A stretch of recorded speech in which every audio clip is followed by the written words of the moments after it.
Hello! In this video, we're tier ranking everything I read in May. It worked out really nicely for me last month. I don't know if it worked for you, but I liked it, so I'm doing it again this month. It works out nicely because between this channel and my review channel, I do reading vlogs for every single book that I read, nearly.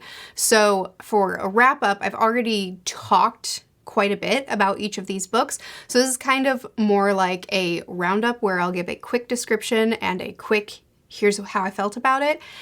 And if you are interested in any of these books, interested in checking out the ones that I loved the most, then you can go to the videos where they're properly discussed. And there's a spreadsheet linked in the description of all my videos to include this one that has every book that I read as well as all the videos where that book is discussed, so you can easily find any video you want to find. Once again, thank you, Lynn, for keeping that up to date. Anyway, this month I read 10 books as well as completed 2 manga series that I've been reading for the majority of this year so far. So pretty cool month. And I loved almost everything I read. Like, really loved almost everything I read. This was an incredible reading month for me. So for the tiers for this video, we have I Love This Too Much. That's obviously, I aggressively loved this book. Then we have Jazz Hands, something that was very satisfying. We have A Fun Time. And then we have Rude and Get Out. Honestly, I don't think I'm actually gonna use either of the final tiers this month because I had a really good reading month. Okay, so we start off the month with The Bookshop and the Barbarian, which is a very short novel following a woman who just bought a bookshop in a new region, new area, and there are goblins living in the bookshop, so she hires a murder hobo, a barbarian, to come and remove the goblins, and then they end up working together, and it's sweet and it's cute and it's cozy. Think legends and lattes. I'm gonna put this as a fun time. It's satirical, it's cozy, it's cute. I usually don't jive with cozy fantasy, but this was lovely. Next up we have Don Quixote, which I didn't technically finish next, but I started at the same time as Bookshop and Barbarian. I think this took me like 2.5 weeks to read total. It became my obsession. I enjoyed it so much. This is a classic that's been on my bookshelf for so long, and I've been intimidated by it, but it was so much fun. Again, satire, great times. It's a comedy that turns into a tragedy. This follows a man who loves novels of chivalry so much that he loses his mind and starts to confuse reality with his stories. He sees something simple like a windmill and he interprets it as a giant with super long arms, and he attempts to fight it and ends up getting battered. And there's a series of circumstances like that. It's so funny and then turns far darker while still keeping the humor as well. This is Jazz Hands. This is Jazz Hands. I'm not gonna put it in I Love This Too Much. Okay, I'm realizing that I'm very bad at distinguishing the difference between I Love This Too Much and Jazz Hands. If I get excited about something, I tend to just get too excited. You know what? It's my channel. I love this too much. This was an excellent book. I had a great time. Next up, I finished Vagabond. So I started this series, I only own the first volume. I started this series in January of this year, and I've just this month, yeah, it was this month. And I just this month finished it. Okay, Jazz Hands or I Love This Too Much. I'm giving it I Love This Too Much. I loved this series. I discussed it with Philip. This has a whole playlist, but I did just do a video on this channel as a spoiler-free, here's what the series is about. I think that it would be in Jazz Hands if I read it alone, but because I read it with a friend and we dug into it and we discussed it really deeply, I was able to just get a lot out of it, and I had the best time. Historical fiction following a samurai who wants to become invincible under the sun and instead has a whole bunch, well, he does rise in the ranks, but he also has a whole bunch of life introspection, self-evaluation, worldview evaluation. It's very good. Very thoughtful story. Next up is The Adventures of Amina al-Sirafi. So this is one of those books that is getting so much love on BookTube right now, but it didn't quite meet the height for me that it seems to be meeting for a lot of other people. So I just want to preface this by saying everybody else loves this. So don't only hear from me and make a decision. This is a historical fantasy nautical adventure following Amina, who is in her 40s. I think she is 40. She has a family now, but she used to be a notorious pirate. She used to be the greatest female pirate. She had a name for herself. She was amazing. And now she's 40 and she is not the legend anymore. And now she's been blackmailed into going on one more adventure that will hopefully be her last adventure. That's her goal anyway. I'm going to put this under fun time. I had a lot of fun reading this book. It was a nautical adventure. It was a blast. There were a few things that I got hung up on, specifically that I'm starting to feel less drawn to stories where we're following someone where they're past their peak. So like their legend, their stories that they talk up about themselves.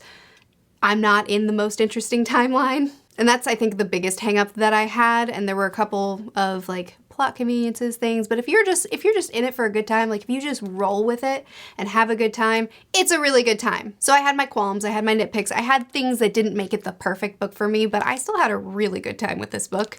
It was a fun adventure that I read way faster than I would have expected based off of the size of the book because it was very addictive. It was very fun and I had a good time reading it. Next up is It. Oh, okay. So It by Stephen King. So I've read, before this book, I had read 9 King books and I had decided, all right, let's ask my subscribers, what is his best? Tell me the best books he's written and I'll pick, well, I was gonna pick 3 and do a reading vlog around it and decide how I feel about King. But so many people recommended It and The Stand that I had to just pick one because that's too many, that's too much, too many pages. So I have a dedicated reading vlog for this book alone, so there's plenty of thoughts there. This one's pretty hard for me to rank because the first half of the book would go in, I love this too much, probably. I really, really, really loved the beginning of this, but the first half of this book, the introduction of Derry, the town that this takes place in, the history of Derry, the reasons why people don't leave, the reasons why our main characters are being pulled back after they have left, the introduction of It, the monster, the thing that's haunting them, the reason why it's targeting them, the reason why other people are less affected, and the character work of our core group, all so phenomenal. There were some Kingisms in there that would pull me out of the story, but for the most part, all so phenomenal. The second half of the book fell off for me. The second half of the book, I really started to feel the bloat of it. I started to lose a lot of my excitement for the story. The ending sucked. The final pages were excellent, but the ending sucked. So I feel like if this book were, the first half were intact and then the second half was like 100, 150 pages, then it would be in, I love this too much. But because the second half fell off for me, I'm gonna knock it down to jazz hands. And I know that that's gonna be real upsetting for some people because a lot of people feel that this book is a masterpiece with one bad scene. So again, hear from other people, don't only hear from me. I didn't come away feeling that way. Again, the second half of the novel just was not as strong as the first half for me. So I'm still glad I read it, but I came away from this book the same way I come away from most King books, which is there are things that I loved and there are things that I didn't love. There's a lot of greatness to this book. It's just not overall a masterpiece for me. Next up is The Grace of Kings. Does this go in jazz hands or does this go in I love this too much? Oh, it's hard to say because I think I love this too much because it has its flaws. It's based on the Chu-Han conflict, which I believe is right before the Han dynasty began. But basically an emperor has taken over these islands and he's united them. But now that he's died, these islands are rising up in a rebellion to get their autonomy back, to get their freedom back, because a lot of their personal culture has been suppressed in this unification. So this is following the uprising. There are a couple of key characters that we follow, but it's a very wide cast. It's a very wide world. There's so much history in this. The pacing is bonkers though. Ken Liu is a phenomenal short storyteller, a phenomenal short story writer, and his book reads like it. So it's a lot of very short arcs all back to back with one kind of overarching thing happening. It's a really unique storytelling style, but it's unbelievably effective. I can't believe how well he made me, how invested he made me in these characters and their stories in so few pages. It's a really different kind of writing style that I had to kind of get used to, but so effective, so well written. The impact was there. It was incredible. I loved this book. I've been told that the pacing issues work themselves out in the sequels, so I'm reading book 2 next month and I'm so excited. Next up is The Soulmate. This is a thriller. I listened to this one on audiobook. This didn't actually make it into a vlog. I honestly just forgot to talk about it in my weekly vlogs on the review channel, but it's fine because it's a thriller. You don't need to know much about it, so I'll just tell you about it here. So this follows a couple who moved to this wonderful house that's on a cliff, and after they decided that this was the house for them, they found out that this is actually a renowned spot for people to jump. So our main character's husband, Gabe, I think was his name, has taken it upon himself to talk people down. When he sees someone standing on the cliff edge, he goes up to disrupt their train of thought, to make small talk, to try to convince them to come inside and have a cup of tea instead of, you know, do what they were planning to do. But this whole novel kicks off when he fails to talk someone down and in fact might have pushed her, which then opens up doors to a lot of very complicated, messy things that have happened in this couple's lives as well as in a couple of other people's lives, and a tangled web. You know, it's a thriller. I oftentimes get really bored with thrillers, especially domestic thrillers, because I feel like they all kind of read the same, but this one had a really unique premise. It was written in a way that was very, very readable, always engaging, constantly things happening without it being too over the top. It did get convoluted near the end, but I did still have a good time with it. I'm gonna put it in, it's a fun time. Next up is Yona. I caught up with Yona this month. This is a manga series that, again, I've been reading since, I think, the beginning of the year. This would have started off in Rude. I was not enjoying the beginning of this series, and it's not just because it's a slow build, which it is. There were a lot of things that I just don't think were written very well in the beginning. Lots of pacing issues, lots of character stuff. I didn't like it. It worked its way up to fun time, but now where I've gotten to, it's a jazz hands. It's not a new favorite or anything, but I will continue to read it as new volumes are issued. I've had a good time with it. It's thrown me for a lot of loops. It's surprised me at how much the characters have won me over hugely. It does a lot of things really, really well. It takes a long time to get its legs, but it does a lot of things really, really well. Next up, we have The Color of Magic and The Light Fantastic. So at the time that I'm filming this video, I haven't actually finished The Light Fantastic, though I should finish it today. This is the beginning of the Discworld series. These are the debut Discworld books, and these are what people tend to say, don't start here. You need to start somewhere else because this is not the best of Pratchett. And I agree it's not the best of Pratchett, but what first book is the best of any author? These books were great. I had such a ridiculously good time reading these. They're not as deep as the City Watch books, which is the other arc that I've read 3 books in. They're not as deep as the City Watch. It does take Pratchett a moment to get his voice, but I don't care. These books were fantastic. Should I go jazz hands? Maybe I should go jazz hands. I'm gonna go top of jazz hands. There are people that will say that these aren't worth reading. Don't listen to those people. They're still so much fun. They may not be all that this author is capable of doing. But again, what first book is? I love the world building. I love the characters. I love the absolute nonsense that these characters got up to.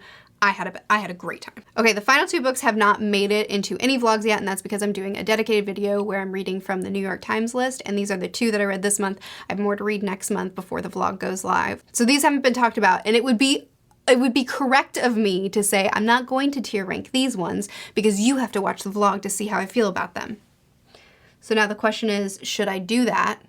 Should I be a good YouTuber? Or should I just, you know, tell you what I thought of these books? Whatever, I'll just tell you what I thought of them. So The Wager was phenomenal. This is a nonfiction following an English naval ship that is out to fight the Spanish, and then they get shipwrecked, and then this follows these men who have to survive. It doesn't go well. They're stuck there for a long time. There's mutiny, there's murder, there's betrayal, there's a lot of crazy stuff, and they end up splitting. One goes north, one goes south. One crew washes up first. Oh my goodness, you're amazing, your ingenuity is incredible, and then another crew washes up and says mutineers. And drama. This book is so dramatic. dramatic and I loved it. Then we have Warrior Girl Unearthed, which follows a girl who she got into a car crash. Now she has to pay off her debts for the car. So now she's working in a museum, and through in this museum, she learns a lot about her history, about her ancestry, and she wants to fight for her ancestors because there's a lot of dishonor, desecration that's going on, as well as on the reservation there are girls going missing. So like lots of heavy topics in this, but so good. Still watch the vlog, please. Anyway, those are the books that I read this month and how I felt about them. I had a really good reading month. I loved everything that I read. I mean, I really enjoyed everything that I read at the worst. Let me know if you've read any of these or if you want to read some of them. If you have read some, tell me what you thought about them. I post videos every Monday and Friday on this channel, Tuesdays and Thursdays on the review channel, which is always linked in the description. I'll see you again soon. Bye.